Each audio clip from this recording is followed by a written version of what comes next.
The wind howled like a grieving widow, clawing at the tattered edges of her coat as she stood at the edge of the cliff, staring into the abyss below. The ocean churned, a restless beast of foam and shadow, its roar swallowing the sound of her ragged breaths. Mara's heart pounded, not from fear of the drop, but from the weight of the choice she faced: step forward into the unknown or turn back to a life that had already broken her. Her hands trembled, clutching the worn photograph of her daughter, the only piece of light she had left in a world that had grown so dark. This was no mere journey, it was a descent into the wild, untamed heart of survival, a path no one else would dare to walk. Mara, a woman who had lost everything, was about to risk what little remained for a chance at redemption. If you believe in kindness, second chances, and the power of the human spirit, please hit that like button, leave a comment, share this story, and subscribe to Gentle Hearts. Let's spread hope together. Mara was 42, but the lines etched into her face told a story of decades heavier than her years. Her once vibrant auburn hair hung in limp strands, dulled by months of neglect, and her green eyes, once bright with dreams, now carried a haunted glint. She had been a mother, a wife, a woman with a home filled with laughter, until a single night shattered it all. A car accident, a drunk driver, and the screech of metal had stolen her husband, Daniel, and their 8-year-old daughter, Lily. The world had stopped making sense that night, and Mara had been unraveling ever since. Grief had a way of hollowing out a person, leaving them a shell of who they used to be, and Mara felt like a ghost drifting through her own life. She'd lost her job as a librarian, unable to focus on anything but the ache in her chest. Her friends had tried to help, but their pitying glances only deepened her isolation. Eventually, they stopped calling. Mara didn't blame them, she barely recognized herself anymore. The journey began not with a plan, but with a whisper of madness. In the months after the accident, Mara had found a crumpled note in Lily's old backpack, a childish scrawl that read, "Find the place where the sky touches the sea." It was a line from a story they used to tell each other, a fantasy about a magical cove where wishes could come true. Lily had believed in it with all her heart, and Mara, desperate to feel close to her daughter again, clung to the note like a lifeline. She didn't know if such a place existed, but the idea of it, of finding something that could bring her peace, became an obsession. She sold what little she had left, bought a battered backpack, and set out from her small coastal town in Oregon, following rumors of a hidden cove somewhere along the Pacific Northwest rugged shores. It was a fool's errand, perhaps, but Mara had nothing left to lose. The path was unforgiving from the start. The coastline was a labyrinth of jagged cliffs, dense forests, and treacherous tides. Mara had no map, only vague stories from fishermen and hikers about a cove that appeared only to those who needed it most. She walked for days, her boots wearing thin against the rocky trails, her body aching from the weight of her pack. The loneliness was a constant companion, heavier than the supplies she carried. At night, she camped under the stars, the cold seeping into her bones as she clutched Lily's photograph, whispering apologies for all the moments she hadn't been enough. The memories of her daughter were both a comfort and a torment: Lily's gap-toothed smile, her endless questions, the way she'd curl into Mara's lap during thunderstorms.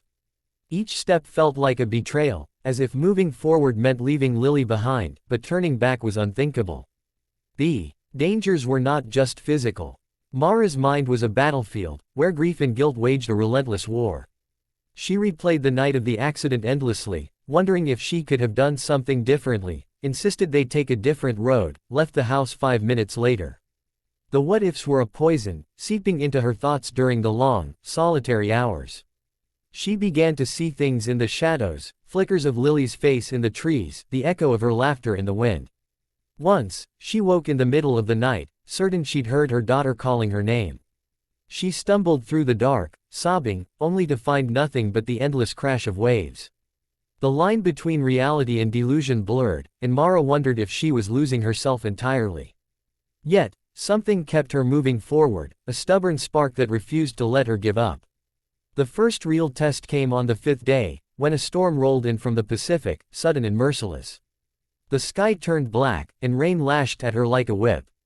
The trail, already narrow, became a slick ribbon of mud clinging to the cliffside. Mara pressed herself against the rock, her fingers scraping for purchase as the wind tried to tear her away. Below, the ocean roared, hungry for her fall. Her heart raced, not just from fear, but from the realization that part of her wanted to let go, to surrender to the waves and be done with the pain. But then she thought of Lily's note, of the promise she'd made to find the cove. She couldn't fail her daughter again. With a cry that was half sob, half defiance, she forced herself forward, step by agonizing step, until she reached a sheltered overhang. She collapsed there, shivering and soaked, and wept until she had no tears left. It was the first time she realized she was stronger than she thought. Days turned into weeks, and Mara's journey became a rhythm of survival. She learned to read the tides, to find edible plants, to build fires even in the damp. She met others along the way, a grizzled fisherman who gave her a warm meal and a warning about the treacherous cliffs ahead, a young hiker who shared her fire for a night and spoke of his own losses. These encounters were brief, but they reminded Mara that she wasn't entirely alone, that others carried their own burdens. Yet, none stayed with her long. Her path was her own, and she sensed they could see the weight of it in her eyes. The cove remained elusive, a whisper in the wind, but Mara began to notice subtle signs, a pattern of shells on a beach, a faint trail leading into the forest, that felt like breadcrumbs left by Lily's spirit. She didn't know if she believed in such things, but she followed them anyway, driven by a mother's love that refused to fade. The turning point came on a foggy morning, when Mara stumbled upon a hidden path winding down a steep ravine. The air was thick, the world cloaked in mist, and every step felt like a leap into the unknown. Her legs burned, her lungs ached, but something in her gut told her this was the way. The path ended at a narrow beach, where the cliffs parted to reveal a cove unlike any she'd seen. The water was a deep, shimmering blue, and the rocks formed a natural cathedral, their surfaces worn smooth by centuries of waves. Above, the sky seemed to dip low, as if kissing the sea, just as Lily's note had described. Mara's breath caught, and for the first time in months, she felt a flicker of hope. She sank to her knees, clutching the photograph, and whispered, "I found it, Lily. I found it." But the cove was not the end of her journey, only a milestone. As she sat there, the weight of her grief didn't vanish, but it shifted.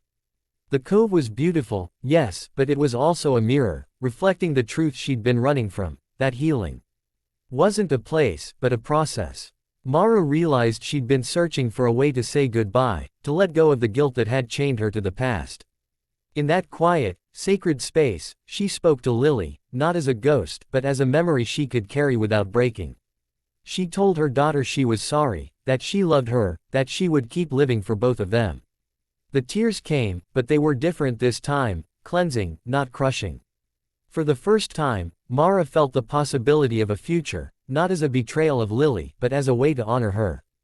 The return journey was no less perilous, but Mara walked with a new strength. The cliffs seemed less daunting, the storms less cruel. She began to notice the beauty around her, the way the sunlight danced on the waves, the resilience of wildflowers pushing through cracks in the rock. She wasn't whole, not yet, but she was no longer just a ghost. When she finally reached her starting point, the small town where she'd left her old life behind, she was a different woman. She didn't have all the answers, but she had a purpose, to live, to find moments of joy, to carry Lily's light into the world. Mara began volunteering at a local shelter, sharing her story with others who felt lost. She found that her pain, once a prison, could be a bridge to connect with others. The loneliness that had defined her was still there, but it was softer now, tempered by the knowledge that she could survive it. This story of Mara's dangerous journey is a testament to the human heart's capacity to endure, to find meaning in the midst of loss.